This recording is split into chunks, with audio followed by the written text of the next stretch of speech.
Assalamualaikum warahmatullahi wabarakatuh. Salam sejahtera buat kita semua. Om Swastiastu, Namo Buddhaya, salam kebajikan. Sahabat-sahabat Nusantara yang saya hormati dan saya muliakan, beberapa hari lalu saya pernah mengatakan bahwa Kadrung itu tugasnya hanya satu, yaitu membuat hoax setiap jam, setiap waktu. Karena kalau tidak membuat hoax maka bukan Kadrun namanya. Terbukti hari ini ada cuitan Gus Yakut di Twitter yang mengucapkan selamat Hari Raya Idul Fitri, yang kurang lebih saya bacakan seperti ini. Sebagai manusia biasa, apalagi pimpinan organisasi dengan 7 juta anggota, tentu saya memiliki kejibun kesalahan. Izinkan saya memohon maaf dan memberikan ucapan selamat merayakan Idul Fitri 1443 Hijriah. Taqabbalallahu minna wa minkum siyamana wa siyamakum minal aidin wal faizin. Dalam Twitter ini sangat jelas bagaimana pernyataan Gus Yakut ini yang dikhususkan untuk seluruh kader-kadernya.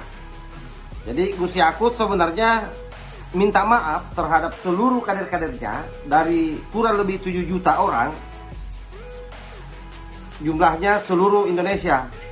Tetapi oleh Kadrun malah diplesetkan, dianggap bahwa tidak selayaknya seorang menteri, seorang pemimpin di negeri ini itu membawa-bawa nama ormasnya di dalam membuat pernyataan atau permohonan maaf Idul Fitri di publik. Nah, ini salah satu kekeliruannya Kadrun, tuduhan yang sangat keji.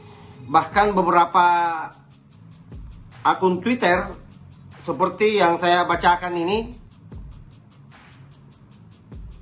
hukum milik penguasa, saran saya sebaiknya kamu mundur jadi menteri, lebih cocok jadi ketua ormas.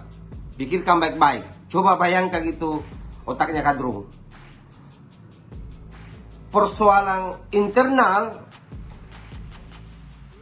Gus Yakut itu dicampur adukan dengan persoalan negara. Bahkan apa hubungannya Gus Yakut mohon maaf terhadap seluruh banser-bansernya yang kurang lebih 7 juta itu, dan dia harus mundur dari menteri.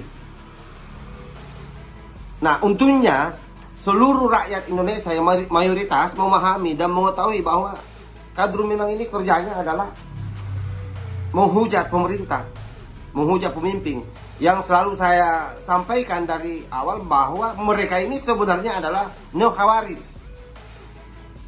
yang artinya siapapun pemimpinnya selama itu masih berdasarkan Pancasila, maka semua kebijakan-kebijakan yang diambil atau apapun yang dilakukan oleh pemerintah semua salah di matanya.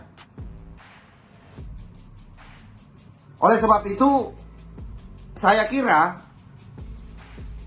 seluruh kader-kader Banser menganggap cuitan-cuitan, komentar-komentar terkait soal panglima besar mereka hanyalah hiburan belaka. Kenapa? Karena mereka sudah tahu wataknya para Kadrun, paham betul. Apalagi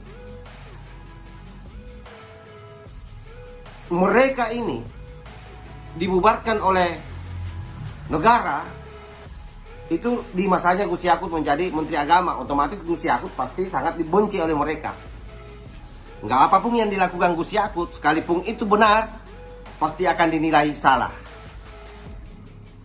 Oleh karena itu kita tidak perlu kaget, tidak perlu berkecil hati dengan cuitan-cuitan Kadrun yang menohok terhadap pimpinan besar kita.